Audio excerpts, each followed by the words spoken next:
Sekarang ini otak manusia itu sudah dipengaruhi oleh hiperrealitas media. Para konten kreator hendaklah berpikir positif. Kita harus pelajari dulu, evaluasi.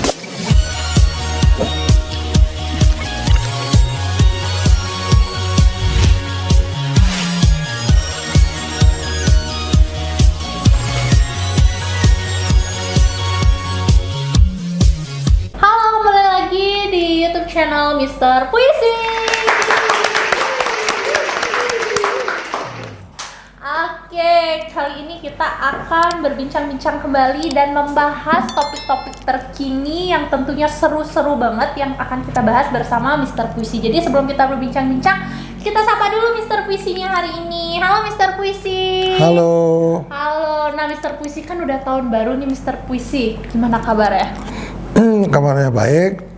Semoga di tahun baru 2023 ini kita lebih inovatif. Oke, jadi topik pembahasan kita kali ini adalah mengenai tentang penerapan gaya hidup baru di tahun baru. Jadi tahun baru gaya hidup juga harus baru ya Mr. Puisi ya. Nah Mr. Puisi, di tahun 2023 ini apa sudah ada perubahan yang dirasakan dan apakah Mr. Puisi menerapkan gaya hidup baru di tahun baru ini? Sebelum kita berbicara mengenai 2023, kita harus merenung dulu bagaimana kehidupan tahun 2022. Oke. 2022 adalah masa pemulihan sehabis COVID. Semoga tahun 2023 ini COVID sudah tidak ada lagi, kemudian perekonomian bisa berjalan lancar 100%. Karena masih saat sekarang ini memang belum 100% perekonomian pulih kembali. Tetapi di balik itu kita janganlah terlalu banyak berargumen mengenai tahun 2023 katanya resesi, katanya ini, kata itu. Sebaiknya marilah kita bersama-sama memikirkan bagaimana kehidupan masyarakat sekarang oleh karena sosial media ini sudah sangat mempengaruhi jiwa orang, malah kemungkinan bisa merusak pola pikir bangsa Indonesia. Untuk itu marilah kita bersama-sama mulai 2023 ini jangan percaya 100% dengan sosial media. Karena sosial media itu bisa merusak pikiran kita, bisa mempengaruhi pikiran kita, bisa membuat sesuatu hal yang tidak berharga menjadi berharga, kemudian palsu menjadi asli, dan kemudian sesuatu yang berita-berita yang hoax banyak dipercaya oleh masyarakat. Untuk itu kita harus tahu apa itu arti hiperrealitas. Apa itu hiperrealitas? Jadi sekarang ini otak manusia itu sudah dipengaruhi oleh hiperrealitas media. Apa itu hiperrealitas? Nah, itu yang harus kita ketahui. Hiperrealitas itu bisa masuk ke dalam pikiran semua manusia di bumi ini. Karena ketidakmampuan, kesadaran manusia di bumi ini untuk bisa membedakan mana yang asli dan mana yang fantasi. Mana yang nyata, mana yang fantasi. Sehingga kebenaran dan kebohongan kita tidak bisa beda-bedakan. Kemudian kesetiaan dan kepalsuan kita juga tidak bisa beda-bedakan. Jadi sulit untuk membedakan mana yang benar, mana yang salah, mana yang jelek, mana yang buruk. Karena apa? Otak manusia sudah dipengaruhi oleh media-media yang sifatnya membodohi masyarakat. Misalnya sesuatu berita yang jelek terus-terusan diberitakan itu, beritakan jelek, maka berita jeleknya bisa menjadi baik. Iya. Nah, itulah bisa membahayakan kehidupan masyarakat untuk ke depan. Iya. Maka mulai sekarang anak-anak muda, anak milenial sampai orang tua, janganlah percaya dengan berita-berita yang banyak mengandung kebohongan. Iya, benar. Karena berita-berita bohong ini kalau terus-terusan diterima kemudian ditayangkan bohong-bohong, akhirnya mereka akan bilang, wah, iya benar ya itu ya. Benar. Padahal berita itu bohong. Iya. Nah itu makanya kita harus melawan kenyataan ini. Iya. Bagaimana caranya? Disarankan bagi konten-konten kreator, janganlah hanya sekedar mencari subscribe Iya. untuk kepentingan diri sendiri. Buatlah konten-konten yang mendidik, konten-konten yang benar, jujur, asli, nyata, dan bukan fantasi. Sehingga apa yang ada di konten itu bisa menjadi pendidikan buat warga Indonesia. Ya, oke. Nah, kalau berbicara tentang yang namanya tahun 2023. Tadi kan kita flashback dulu nih ke 2022 ya. Memang benar karena kita ada di lingkungan rumah aja, dan dari tahun 2020 itu memang dunia digital lagi naik-naiknya. Jadi semua berita itu kita terima dari digital seperti itu. Jadi menurut Mr. Puisi kita harus memulai gaya hidup baru mungkin di tahun 2023, yaitu dengan tidak mudah percaya dengan yang namanya sosial media yang disebut apa tadi? Realitas. Nah, makanya bayangkan saja ya, dengan sentuhan jari jemari manusia-manusia yang yang iseng-iseng itu bisa mempengaruhi kehidupan manusia. Seluruhnya hampir. Jadi membuat kebodohan. Benar. Ya, membuat kebohongan. Bohong bisa jadi benar. Iya, benar. Orang bodoh bisa menjadi pintar. Orang pintar bisa dikatakan bodoh. Nah, itulah kenyataan. Dan sekarang ya tidak bisa kita pungkiri lagi bahwa berita-berita ini sangat dimanfaatkan oleh para politisi. Para booster dan lain-lain.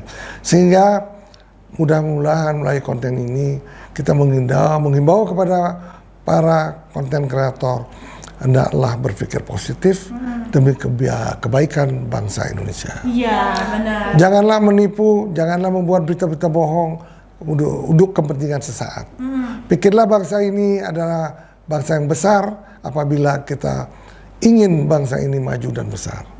Nah, sehingga kita harus betul memikirkan betapa rusaknya masyarakat apabila kita membuat konten-konten yang penuh kebohongan.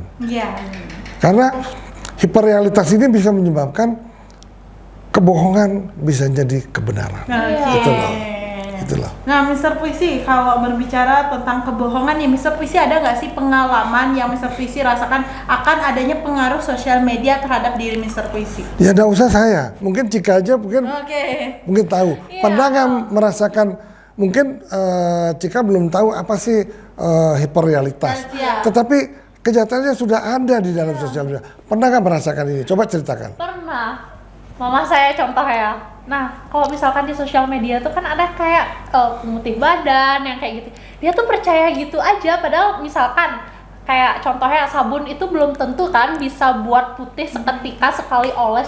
Mamaku tuh percaya Mr. Puisi, kayak kakak beli aja ini kayaknya bagus, ini buat kulit bla bla bla. Sudah saya beliin terus kayak gini. Kenapa ya mama nggak putih-putih juga? Kan kena tipu ya namanya.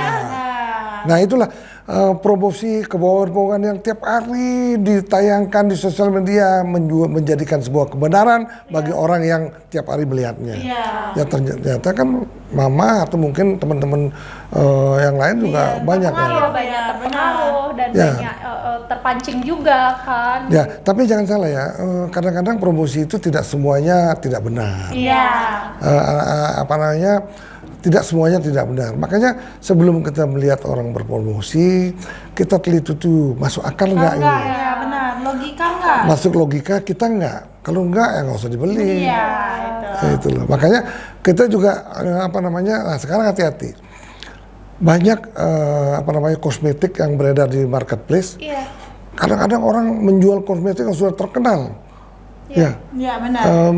Dipalsukan, akhirnya mereka beli yang palsu. Iya, dengan menjual harga yang di bawah bahkan 50% Iya, dari di bawah harga Nah, aslinya. makanya harus hati-hati. Makanya ini perlu kata rasanya sih regulasi. Setiap orang mampu membuat toko di marketplace. Iya. Nah, karena apa?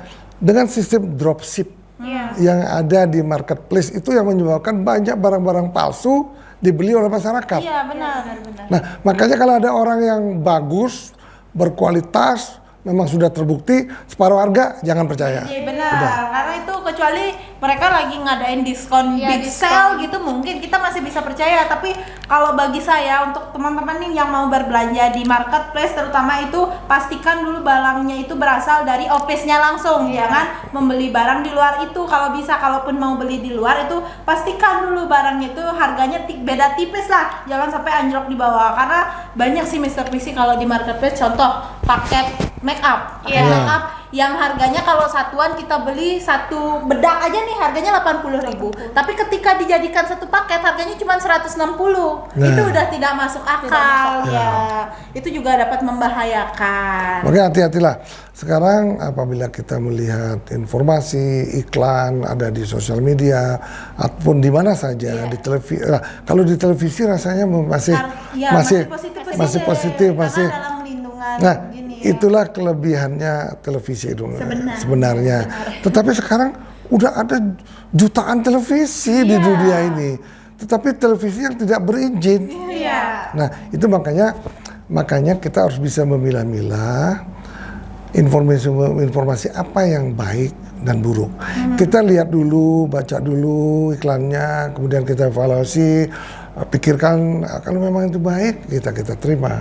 Kalau tidak baik ya nggak usah dianggap gitu. Benar, karena kebohongan itu memang lebih banyak terjadi itu di sosial media.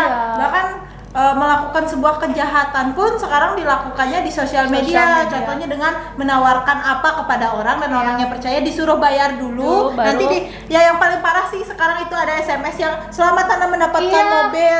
Aku pernah. Tinggal mentransfer 200.000 dan itu dipercaya. Hati-hati, itu dari sosial media memang baik untuk mempercepat hubungan, mempercepat promosi, mempercepat organisasi perusahaan, Nah itu, tapi kejelekannya, keburukannya sudah mulai tampak. Marilah tahun 2023 ini jangan 100% percaya informasi yang didapatkan dari sosial media. Kita harus pelajari dulu, evaluasi, habis itu kita pikirkan baik-baik, habis itu barulah kita bisa percaya. Oke. Tepuk tangan dulu.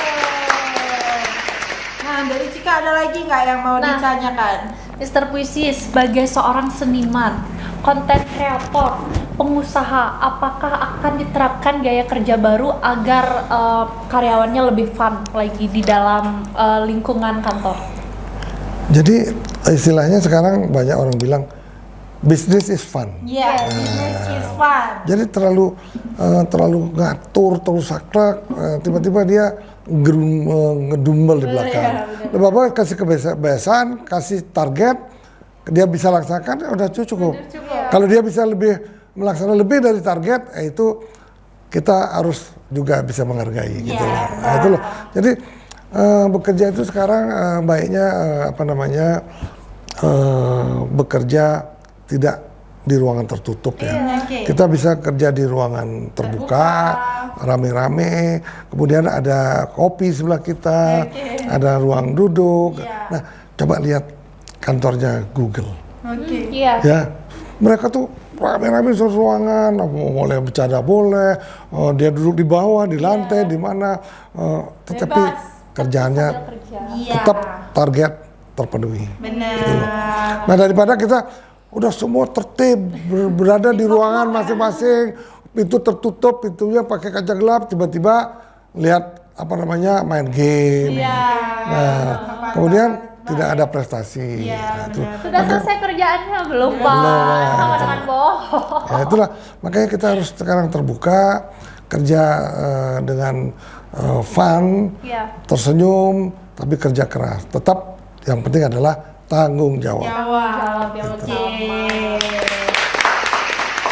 Nah, Mr. Puisi di tahun 2023 ini Mr. Puisi sampai saat ini kan termasuk sehat sekali ini, apalagi setelah menghadapi COVID-19.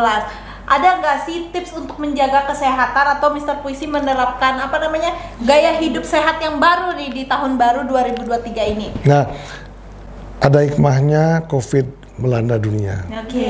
Dulu, coba sekarang kamu masuk ke rumah saya, di depan udah disediakan sabun cuci dan keran. Iya, benar. Wastafel. Kemudian kemana-mana kadang-kadang kita membawa hand sanitizer. Kemudian di setiap supermarket, setiap kantor selalu ada hand sanitizer. Benar. Nah itu merupakan jawaban daripada musibah yang sudah melanda dunia yang namanya COVID. Sekarang kita harus hidup sehat. Yang tadinya orang nggak pernah minum vitamin, sekarang minum vitamin. Karena kebiasaan juga ya. Ya, kemudian saya selama COVID belum pernah ke dokter. Kenapa? Saya selalu minum vitamin C, vitamin D, vitamin E. Nah, selalu kita minum ini. Kemudian yang penting tidur cukup 7 jam minimal. Nah, kalau bisa tidur 7 jam tapi mimpinya 4 jam, itu nggak bagus. Ya kan? Karena otak beraktivitas. Ya itu. Jadi sebaiknya kita tidur cukup. Kita harus selalu ada interaksi dengan karyawan kita, dengan lingkungan, dengan pembantu, dengan siapa saja. Kita harus selalu komunikasi sehingga kita bisa tetap bisa bekerja dengan baik. Oke, kesan dan pesan tahun 2023. Pesannya, Pesannya. kita harus waspada dengan sosial media. Kita harus hati-hati, jangan percaya dengan berita-berita hoax. Misalnya Indonesia akan menghadapi resesi, dunia ini sudah resesi, tinggal Indonesia akan menghadapi resesi. Jangan percaya. Tapi itu juga informasi itu kita masukkan dalam hati, masukkan dalam hati, kita evaluasi dan kita harus waspada. Dan bukan kita aja waspada, pemerintah juga harus waspada. Ya karena masalahnya apa? Dengan kejadian-kejadian pemerintah sekarang ada sengketa di WTO. Itu juga impactnya sangat besar kalau itu memang betul-betul sangat fatal, sangat serius sengketanya itu. Nah kalau nggak serius, akhirnya berdamai, yakinlah ekspor kita akan mulus, hilirisasi nikel kita berjalan mulus, sehingga ekspor tahun 2023 ini sampai 2024 dan seterusnya akan jauh melebihi target yang. Terus ada yang mau dibahas lagi? Oke, dari aku cukup. Dari Mr. Puisi? Tidak ada, makanya hati-hati melihat berita saat ini. Ingatlah, hiperrealitas media itu sangat berbahaya, bisa mencuci otak kita dan mempengaruhi pikiran kita, sehingga yang baik akan kelihatan buruk, yang buruk akan kelihatan baik. Selamat berjuang, hidup tahun 2023. Tepuk tangan. Oke, sekian dulu podcast kita kali ini. Bincang-bincang kita kali ini sangat-sangat bermanfaat banget ya, Sri. Banyak banget kita dapat tips and trik bagaimana caranya menghadapi tahun baru ke depannya, terus tentang menanggapi apa yang ada di sosial media, jangan mudah terpengaruh. Jadi jangan lupa like and comment, subscribe YouTube channel kita. Bye bye. Tepuk tangan.